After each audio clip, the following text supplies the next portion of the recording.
اپنے ماؤں کے ساتھ تم زنا کرتے تھے اور تمہاری نسلیں بھی چلی ہیں تو اسی سے تم لوگ چکلے چلاتے تھے، چکلوں میں ملازمت کرتے تھے خاندانی طور پر مرد و زن. تمہاری تو یہ حالت تھی کہ اے بدبختوں میرے آنے سے پہلے تم تو مشرک تھے، تم محارم سے زنا کرتے تھے، تم شراب پیتے تھے، تم نجس کھاتے تھے، تم خبیث کھاتے تھے، قتل نفوس محرمہ سے تمہیں شرم نہیں، ایک دوسروں کے قتل کرتے تھے، ایک دوسرے کے عورتوں کو اٹھا لیتے تھے. یہ کتاب ہے احیاء المیت بفضائل اہل البیت علیہم الصلاۃ والسلام، تالیف عبد الرحمن السیوطی، جو مخالفین کے علماء کے دائرے میں ایک نہایت ہی پہچانے ہوئے اور ایک ہی نہایت ہی قابل احترام شخصیت ہے. یہ ان کی تصنیف ہے، ان کی تالیف ہے. انہوں نے اس کتاب میں اہل بیت ابرار علیہم الصلاۃ والسلام کے متعلق جو روایات ہیں ان کو جمع کیا ہے. ایک دو حدیث آپ کی خدمت میں پیش کرتے ہیں اور پھر انشاءاللہ چلتے ہیں ابو بکر کی خلافت کی طرف. صفحہ نمبر 13 پہلا حدیث. انہوں نے اس حدیث سے اپنے کتاب کا آغاز کیا ہے تو کہتے ہیں کہ میں نے اس کتاب میں 60 حدیثاً،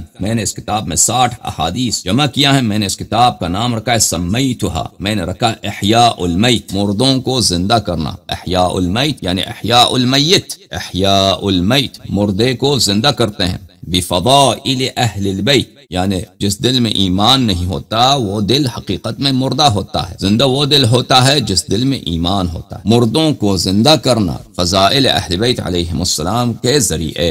دین سارا کا سارا کیا ہے؟ فضائل اہل بیت علیہم السلام، معرفت اہل بیت طاہرین علیہم السلام. اگر آپ اہل بیت طاہرین علیہم السلام کو پہچان گئے تو اللہ کو بھی حتماً پہچانیں گے، رسول صلی اللہ علیہ وآلہ وسلم کو پہچانیں گے. اہل بیت طاہرین علیہم السلام کو اگر آپ پہچان گئے تو آپ رسول پاک صلی اللہ علیہ وآلہ وسلم کے صحیح طریقت، صحیح شریعت، اس کو بغیر کسی بدعت کے، اس کو بھی خالص انداز میں پائیں گے. اگر آپ نے اہل بیت علیہم السلام کو پہچان لیا تو آپ کی دین بھی سدھر جاتی ہے، دنیا بھی سدھر جاتی ہے. مثل اہل بیت فیکم کمثل سفینۃ نوح من رکبها نجا ومن تخلف عنها غرق. حضرت سید المرسلین رسول اللہ صلی اللہ علیہ وآلہ وسلم نے فرمایا کہ میری اہل بیت کی مثال میری امت میں، میری امت میں سفینہ نوح کی طرح ہے. سفینہ نوح کی کہانی یہ ہے کہ جس شخص نے بھی سفینہ نوح پہ سوار ہوا ہے،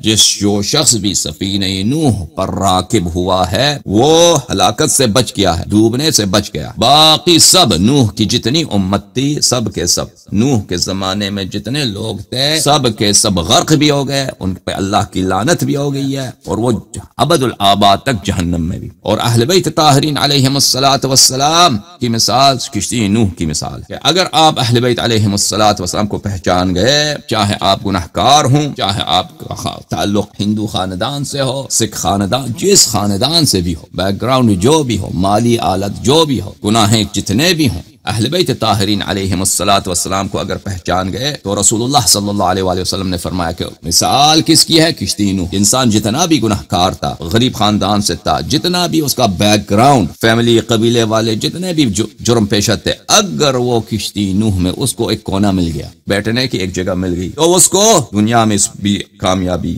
نبی اللہ نوح علیہ السلام کی صحبت، ان کی رضا، ان کی پناہ، ان کی شفاعت، اللہ کی بخشش اور جنت میں دخولی مل گئی. اور جو لوگ کشتی نوح میں سوار نہ ہوئے، جہنم ہی جہنم، دنیا میں بھی ڈوب گئے، آخرت میں بھی. تو احیاء المیت بفضائل اہل البیت، سب لوگ دنیا میں مرے ہوئے ہیں، میت ہیں، مگر وہ شخص جس کے دل میں معرفت ائمہ طاہرین علیہم السلام. وہ پہلی حدیث یہ لے کے آتے ہیں عن سعید ابن جبیر. سعید ابن منصور نے اپنے سنن میں روایت کیا ہے سعید ابن جبیر سے کہ جب یہ آیت نازل ہوئی قل لا اسألکم علیہ اجرا الا المودۃ فی القربى، اللہ تعالیٰ کی جانب سے یہ حکم نازل ہوا کہ حبیب صلی اللہ علیہ وآلہ وسلم اپنے اس بدبخت صحابوں سے یہ کہہ دیجئے کہ اے بدبختوں، میرے آنے سے پہلے تم تو مشرک تھے، تم حارم سے زنا کرتے تھے، تم شراب پیتے تھے، تم نجس کھاتے تھے، تم خبیث کھاتے تھے، قتل نفوس محرمہ سے تمہیں شرم نہیں تھا، ایک دوسروں کے قتل کرتے تھے، ایک دوسرے کے عورتوں کو اٹھا لیتے تھے، اپنے ماؤں کے ساتھ تم زنا کرتے تھے اور تمہاری نسلیں بھی چلی ہیں تو اسی سے تم لوگ چکلے چلاتے تھے، چکلوں میں ملازمت کرتے تھے خاندانی طور پر مرد و زن. تمہاری تو یہ حالت تھی، میں نے تمہیں نکال دیا اس سے. تمہیں توحید کا پتہ نہیں تھا، تمہیں خالق کون کا پتہ نہیں تھا، تمہیں اس کے صفات کا پتہ نہیں تھا، تمہیں اخلاق کا پتہ نہیں تھا، تمہیں کردار کا پتہ نہیں تھا، تمہیں طیب کھانے کا پتہ نہیں تھا، تم نجس کھاتے تھے، تمہیں خوف الہی کا پتہ نہیں تھا، تمہیں یہ شریعت غرہ کا پتہ. میں نے تجھے اس درجے سے کہ حیوانیت سے بھی تم گرے ہوئے تھے، تم حیوان کا تم پہ بڑا شرف تھا، میں نے اس سے تمہیں نکال کر میں نے تجھے اسلام ایمان کی وادی میں متعارف کرایا ہے. اب اس کا اجر، اس کا تھینک یو، اس کا اپریشیشن میں تم سے نہیں مانگتا. ہاں البتہ یہ مانگتا ہوں المودۃ فی القربہ، کہ میرے اہل بیت طاہرین علیہم السلام سے وفا کرنا، ان کی نصرت کرنا، ان کی ان سے محبت کرنا، دل سے، جان سے، مال سے، حرکات سے ان کا فدائی ہونا. اور پھر اللہ تعالیٰ نے قرآن مجید میں فرمایا قل ما سألتکم من اجر فہو لکم، یہ بھی جو میں نے تم سے طلب کیا ہے کہ تم اہل بیت طاہرین علیہم السلام سے مودت رکھو، ان سے محبت رکھو، یہ بھی تمہارے ہی لیے ہے، تمہارے ہی منفعت کے لیے ہے.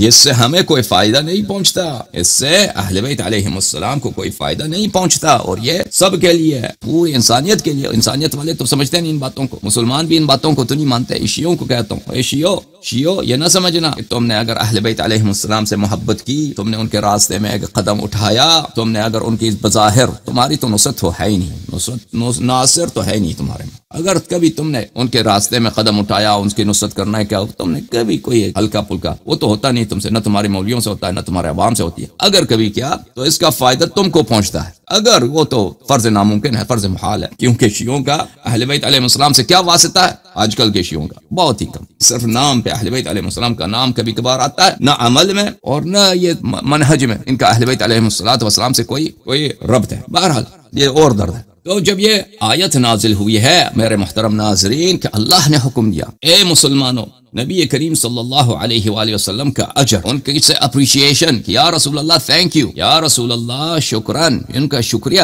کا طریقہ کیا ہے؟ ان کے شکریہ کا طریقہ یہ ہے کہ اہل بیت علیہم السلام کی نصرت، ان کی مودت، ان سے وفا، ان سے دوستی. تو جب یہ آیت نازل ہوئی تو صحابہ نے پوچھا کہ یہ قربا کون ہے؟ یہ قربا کون ہے؟ یہ القربا کی بات ہو رہی ہے. فرمایا کہ یہ قربا اہل بیت رسول صلی اللہ علیہ وآلہ وسلم، قربا رسول صلی اللہ علیہ وآلہ وسلم ہے. پھر دوسری حدیث میں انہوں نے روایت کیا ہے کہ ابن منذر نے، ابن ابی حاتم نے، اور ابن ابی حاتم نے فرمایا اپنے کتاب کی تفسیر میں کہ میری کتاب کے سب احادیث صحیح ہیں. ابن مردویہ نے ان سب نے اپنے تفاسیر میں نقل کیا، اور طبرانی نے معجم کبیر میں ان سب نے صحابی معروف مشہور عبداللہ ابن عباس سے روایت کی ہے لما نزلت هذه الآیہ، جب اس آیت کا نزول ہوا ہے قل لا اسألكم علیہ اجرا الا المودة في القربى قالوا یا رسول اللہ من قرابتك هؤلاء الذين وجبت علینا مودتهم. پوچھا گیا کہ یا رسول اللہ وہ قرابہ کون ہے، وہ اقارب کون ہے جن کے متعلق اللہ نے ہم پہ واجب کر دیا اجر رسالت، رسول پاک صلی اللہ علیہ وسلم کا جو تم پر حق ہے کہ تم کو کفر سے، شرک سے، نجاست سے، ظلمات سے نکال کر وادی ایمان، نجات کے راستے پر، جنات کے راستے پر تمہیں قدم زن کیا ہے. ان کا شکریہ ادا کرنے کا طریقہ کار کیا ہے؟ قربا سے مودت. وہ قربا کون ہے؟ تو رسول پاک صلی اللہ علیہ وآلہ وسلم نے فرمایا علی سلام اللہ علیہ و فاطمہ سلام اللہ علیہا وولداہما، اور ان کے دو فرزند. یہ دو فرزند.